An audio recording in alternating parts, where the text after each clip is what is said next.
स्वागत है हमारे यूट्यूब चैनल में। मेरा नाम है आशीष और आज मैं आप लोगों को एनसीईआरटी क्लास 9 का मैथ का चैप्टर 2 का प्रश्नावली 2.1 बताने वाला हूं। इससे पिछले वीडियो में मैंने आप लोगों को एक्सरसाइज 2 का थ्योरी क्लास पढ़ा दिया था। चलिए स्टार्ट करते हैं। उदाहरण नंबर 1 क्या कहता है, नीचे दिए गए प्रत्येक बहुपद की घात लिखिए। घात का मतलब क्या होता है, पावर लिखना है। पावर कितना घात है, उच्चतम घात क्या है। पहला में क्या कहता है, x का पावर 5 माइनस x का पावर 4 प्लस 3। इसमें आपको क्या लिखना है, बहुपद का घात। क्या लिखना है, बहुपद की घात बराबर। घात का मतलब इस समीकरण में सबसे ऊंचा पावर कौन सा है, सबसे उच्चतम घात कौन सा है, सबसे बड़ा पावर कौन सा है। उसका सबसे बड़ा पावर क्या है, 5 है। तो बहुपद की घात क्या हो जाएगा, 5 हो जाएगा। ठीक है। दूसरा क्या करता है, 2 minus Y square plus 2y का पावर 8।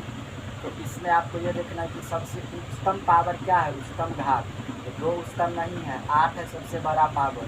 तो इसका बहुपद की घात क्या हो जाएगा, बहुपद की घात बराबर 8 हो जाएगा। जो उच्चतम पावर होता है, जो हाईएस्ट पावर होता है, वही बहुपद का घात होता है। तीसरा क्या है, 2 है।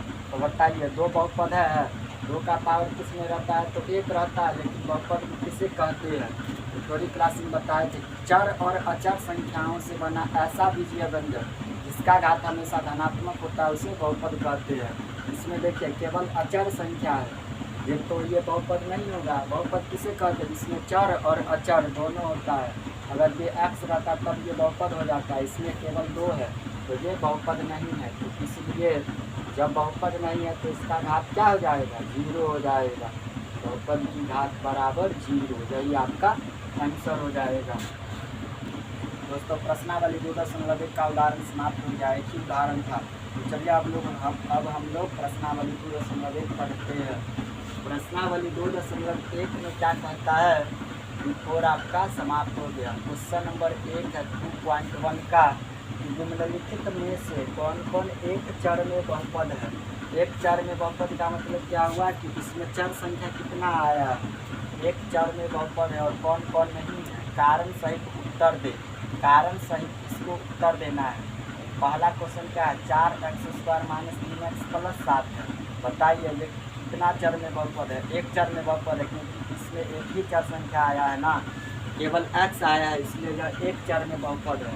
इसका आंसर क्या लिखिएगा, यह एक चर में बहुपद है, यह एक चर में बहुपद है।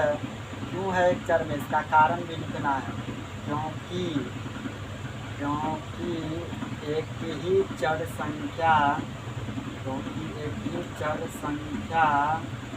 x आया है, क्योंकि एक ही चर संख्या x आया है, इसलिए यह एक चर में बहुपद है। यही आपका आंसर हो गया। एक चर में बहुपद का मतलब क्या हुआ कि इसलिए जो बहुपद है ना, तो इसमें कितना बार चर संख्या आया है वो आपको लिखना था। तो खाली x आया है, तो इसलिए यह एक चर में बहुपद है, क्योंकि एक ही चर संख्या क्या आया है, x आया है, बन गया। रोमन अंक में दूसरा क्या करता है, y² प्लस √2। इसमें बताइए कि इसमें क्या है, एक चर में बहुपद y आया है केवल, तो इसलिए y एक चर में बहुपद होगा। तो इसका आंसर क्या लिखेंगे, यह एक चर में बहुपद है, यह एक चर में बहुपद है। क्यों है, क्योंकि एक ही चर संख्या, y आया है, क्योंकि एक ही चर संख्या y आया है, इसलिए एक ही चर संख्या आया है y, इसलिए यह एक चर में बहुपद होगा, क्योंकि एक ही चर संख्या y आया है। यही आपका आंसर हो जाएगा। क्वेश्चन नंबर 1 का तीसरा क्वेश्चन क्या कहता है, 3√3 प्लस t√2। बताइए यह कितना चर में बहुपद है। देखिए रूट के अंदर चर संख्या आ गया है, तो रूट के अंदर चर संख्या नहीं होता है, और ना ही बट्टा के नीचे में चर संख्या होता है। क्यों नहीं होता है, क्योंकि रूट के अंदर में चर संख्या नहीं होना चाहिए। अगर रूट के अंदर में चर संख्या रहेगा या फिर बट्टा के नीचे में चर संख्या रहेगा तो वो बहुपद नहीं होगा। ठीक है, इसमें देखिए 3√t है, रूट के अंदर t आ गया, यहाँ t√2 है, रूट के अंदर संख्या चलेगा लेकिन ABCD वाला लेटर नहीं चलेगा, इसलिए क्या हो जाएगा, यह एक चर में बहुपद नहीं है, यह एक चर में बहुपद नहीं है। क्यों नहीं है बहुपद, क्योंकि रूट के अंदर चर संख्या है, क्योंकि रूट के अंदर चर संख्या है। क्या बताए कि रूट के अंदर ना ही चर संख्या होना चाहिए और ना ही बट्टा के नीचे में चर संख्या होना चाहिए, नहीं तो वह बहुपद नहीं होगा। ठीक है, इसलिए यह एक चर में बहुपद नहीं है, क्योंकि रूट के अंदर क्या है, चर संख्या t है। तो ये बन गया। रोमन में चौथा क्वेश्चन क्या कहता है, y + 2/y। देखिए बट्टा के नीचे में भी चर संख्या आ गया, तो बट्टा के नीचे में भी चर संख्या नहीं होना चाहिए, इसलिए यह भी एक चर में बहुपद नहीं होगा। यह एक चर में बहुपद नहीं है, यह एक चर में बहुपद नहीं है। क्यों नहीं है एक चर में बहुपद, क्योंकि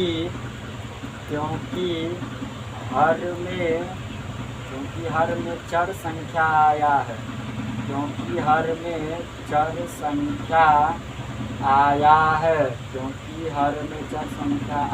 है। देखिए बट्टा के नीचे में क्या आ गया, y आ गया। बट्टा के नीचे में चर संख्या नहीं होना चाहिए और रूट में चर संख्या नहीं होना चाहिए, ये बात आप लोग ध्यान रखिएगा। इसलिए यह एक चर में बहुपद नहीं है, क्योंकि हर में क्या आ गया, चर संख्या आ गया है। ठीक है, पचमा क्या है, x का पावर 10 + y का पावर 3 + t का पावर 50। तो यह 3 चर में बहुपद है, क्योंकि देखिए 1 2 3 3 गो चर संख्या आया है। तो इसका आंसर क्या लिखिएगा, यह 3 चर में बहुपद है, यह 3 चर में बहुपद है। क्यों है बहुपद 3 चर में, क्योंकि 3 चर संख्या x, y और t आया है, x, y और t आया है, वही आपका आंसर निकल गया। 3 गो चर संख्या, इसलिए यह 3 चर में बहुपद है, क्योंकि संख्या x, y और t आया है। चलिए दोस्तों हम अपना अगला क्वेश्चन देखते हैं। क्वेश्चन नंबर 2 क्या कहता है, निम्नलिखित में से प्रत्येक का x² का गुणांक लिखे। x² का गुणांक का मतलब क्या हुआ, x² के पीछे क्या है, कौन सी संख्या है, वो आपको लिखना है। इसमें x² का गुणांक लिखना है ना, x² का गुणांक मतलब क्या कि x² के पीछे कौन सी संख्या है। जहाँ x² है तो x के पीछे कुछ नहीं रहता, तो यहाँ पर क्या रहता है, 1 रहता है, तो प्लस में 1 है, 1 रहता है लेकिन लिखा हुआ नहीं रहता है, तो x² का गुणांक क्या हो जाएगा, 1 हो जाएगा। दूसरा क्या है, 2 - x² + x³ है। आपको क्या लिखना है, x² का गुणांक, तो यहाँ पर क्या लिखिएगा, x² का गुणांक बराबर x² का गुणांक। x² के पीछे क्या है, माइनस है, तो x² के पीछे यहाँ पर कुछ नहीं रहता तो 1 रहता है, तो यहाँ पर क्या लगा हुआ है, माइनस है ना, तो -1 हो जाएगा इसका x² का गुणांक। तीसरा क्या है, π/2 x² + x है, x² का गुणांक लिखना है ना, x² का गुणांक बराबर x² का गुणांक। x² के पीछे कौन सी संख्या है, π/2 है, तो π/2 हो जाएगा x² का गुणांक। चौथा क्या है, √2x - 1 है, तो इसमें x² का गुणांक क्या हो जाएगा, x² का गुणांक। इसमें x² कहीं पर दिया है, नहीं दिया है, तो x² का गुणांक क्या हो जाएगा, जब कुछ नहीं दिया है तो 0 हो जाएगा x² का गुणांक। यही आपका आंसर निकल गया। चलिए दोस्तों हम अपना अगला क्वेश्चन देखते हैं। क्वेश्चन नंबर 3 क्या कहता है, 35 घात के द्विपद का और 100 घात के एक पदी का एक एक उदाहरण दे। 35 घात का मतलब क्या होता है, पावर। 35 घात का द्विपदी बहुपद का उदाहरण देना है ना, तो देखिए 35 घात x का पावर 35 + 8, ये क्या है, 35 घात का पावर है, इसका द्विपद का उदाहरण है ना। देखिए इसमें 2 पद है, 1 और 2 पद का इसका पावर क्या अधिकतम 35 है, तो पहला हो गया t का पावर 35 + 7। अपने मन से उदाहरण देना, तो t का पावर 35 प्लस 8 ये भी है एक 35 का घात का द्विपदी बहुपद है, ठीक है। और 100 घात के एक पदी का उदाहरण देना है ना, तो 2t का पावर 100। देखिए ये एक पद में है ना, इसका पावर क्या है 100 है। पहला हो गया 4y का पावर 100, अपने मन से उदाहरण दे रहे थे। 4y का पावर क्या अधिकतम 100, तो 35 घात के द्विपदी का उदाहरण दे दीजिए और 100 घात के एक पदी बहुपद का उदाहरण दे दीजिए। यही आपका क्या निकल गया है, सर निकल गया। चलिए दोस्तों हम अपना अगला क्वेश्चन देखते हैं। क्वेश्चन नंबर 4 क्या कहता है, निम्नलिखित में से प्रत्येक बहुपद की घात नीचे। उदाहरण 1 में जो क्वेश्चन पढ़े थे वही टाइप का ये क्वेश्चन है। बहुपद की घात लिखना है, घात का मतलब पावर लिखना है। इसका उच्चतम पावर क्या है, अधिकतम पावर क्या है। पहला क्वेश्चन है 5x³ + 4x² + 7x है। इसका क्या लिखना है आपको, बहुपद की घात। बहुपद की घात लिखना है, मतलब बहुपद की घात मतलब ये जो समीकरण है ना, इसका अधिकतम घात क्या है, सबसे ऊंचा घात क्या है। तो बताइए, यहाँ 2 है यहाँ 3 है, इसका अधिकतम पावर क्या होगा 3, इसीलिए बहुपद का घात क्या हो जाएगा 3 हो जाएगा। दूसरा क्या है 5t - √7, इसमें आपको क्या लिखना है, बहुपद की घात। बहुपद की घात बराबर t है, t का पावर कुछ नहीं तो क्या रहता है 1 रहता है पावर। t का पावर कुछ नहीं रहता, ऊपर में 1 रहता है लेकिन लिखा हुआ नहीं रहता है। तो 5t - √7, इसलिए इसका बहुपद का घात अधिकतम क्या हो जाएगा 1 हो जाएगा। तीसरा क्या है 4 - y², तो इसमें बताइए बहुपद की घात। बहुपद की घात क्या हो जाएगा इसमें, इसका अधिकतम पावर क्या है 2 है, इसीलिए बहुपद की घात 2 हो गया। चौथा में है 3, तो इसमें बहुपद का घात क्या हो जाएगा, बहुपद की घात बराबर 3। बताइए 3 बहुपद है, तो बहुपद का परिभाषा क्या बताए कि जो चर और अचर दोनों से मिलकर बना रहता है। 3 है, तो बताइए 3 बहुपद नहीं है, अगर इसमें चर संख्या लगा रहता तब ये बहुपद उठता है। तो 3 बहुपद नहीं है, तो जब 3 बहुपद नहीं है तो बहुपद की घात क्या हो जाएगा 0 हो जाएगा, 0 हो जाएगा। यही आपका आंसर निकल गया। चलिए दोस्तों हम अपना अगला क्वेश्चन देखते हैं। क्वेश्चन नंबर 5 क्या कहता है, निम्नलिखित बहुपदों में से कौन कौन बहुपद रैखिक, द्विघाती एवं त्रिघाती है।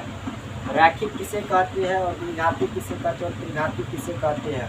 थ्योरी क्लास में बताए थे कि पद के अनुसार बहुपद 3 प्रकार के होते हैं और घात के अनुसार भी बहुपद 3 प्रकार के होते हैं। इसमें क्या कहता है कि कौन कौन बहुपद रैखिक है या द्विघाती है या त्रिघाती है। तो पहला क्वेश्चन क्या है, x का पावर 2 + x है, इसका अधिकतम पावर 2 है। तो जिसका अधिकतम पावर 2 रहता है उसको क्या कहते हैं, द्विघाती कहते हैं। और जिसका अधिकतम पावर 1 रहता है उसे रैखिक कहते हैं। और जिसका अधिकतम पावर 3 रहता है उसे त्रिघाती कहते हैं। इसका अधिकतम पावर क्या है 2 है, इसलिए यह कैसा बहुपद हो जाएगा, द्विघाती हो जाएगा। बहुपद का अधिकतम पावर 2 से क्या कहते हैं, द्विघाती कहते हैं, इसलिए ये द्विघाती बहुपद हो गया। दूसरा क्या है x - x², इसका अधिकतम पावर क्या है 3 है, तो ये कैसा बहुपद हो जाएगा, त्रिघाती हो जाएगा। इसका अधिकतम पावर 3 है, इसलिए ये त्रिघाती बहुपद हो गया। तीसरा क्या कहता है y + y का पावर 2 + 4, इसका अधिकतम पावर क्या है 2 है, इसीलिए ये कैसा बहुपद हो जाएगा, द्विघाती बहुपद हो जाएगा। ठीक है। चौथा क्या है 1 + x है, तो बताइए इसका अधिकतम पावर क्या है, x का पावर कुछ नहीं रहता तो क्या रहता है 1 रहता है, लेकिन 1 लिखा नहीं है, तो 1 है रहता है x का पावर 1। तो जिस बहुपद का अधिकतम पावर 1 रहता है उसको क्या कहते हैं, रैखिक कहते हैं। एक घाती नहीं कहेंगे उसको, रैखिक नया नाम हो जाता है, रैखिक। पाँचवा क्या है 3t है, तो t का पावर कुछ नहीं रहता है ऊपर में, तो क्या रहता है 1 रहता है, तो 1 है। तो जिस बहुपद का अधिकतम पावर 1 होता है उसे क्या कहते हैं, रैखिक कहते हैं, इसलिए ये कैसा बहुपद हो जाएगा, रैखिक हो जाएगा। ठीक है। छठा क्या कहता है r² है, ठीक है, इसका अधिकतम पावर क्या है 2 है, तो जिस बहुपद का अधिकतम पावर 2 होता है उसे क्या कहते हैं, द्विघाती कहते हैं, तो ये कैसा बहुपद हो जाएगा, द्विघाती हो जाएगा। सप्तमा क्या कहता है 7x³, इसका अधिकतम पावर क्या है 3 है, तो ये कैसा बहुपद हो जाएगा, त्रिघाती बहुपद हो जाएगा, त्रिघाती। जिस बहुपद का जितना पावर रहेगा उतना ही इसका बहुपद की घात हो जाएगा, तो इसका अधिकतम पावर 3 है, इसलिए ये त्रिघाती बहुपद हो गया। इसी के साथ दोस्तों प्रश्नावली 2.1 समाप्त हो गया। अगर वीडियो अच्छा लगे तो लाइक कमेंट शेयर और सब्सक्राइब कर दीजिएगा। मिलते हैं नेक्स्ट वीडियो में, तब तक के लिए जय हिंद जय भारत।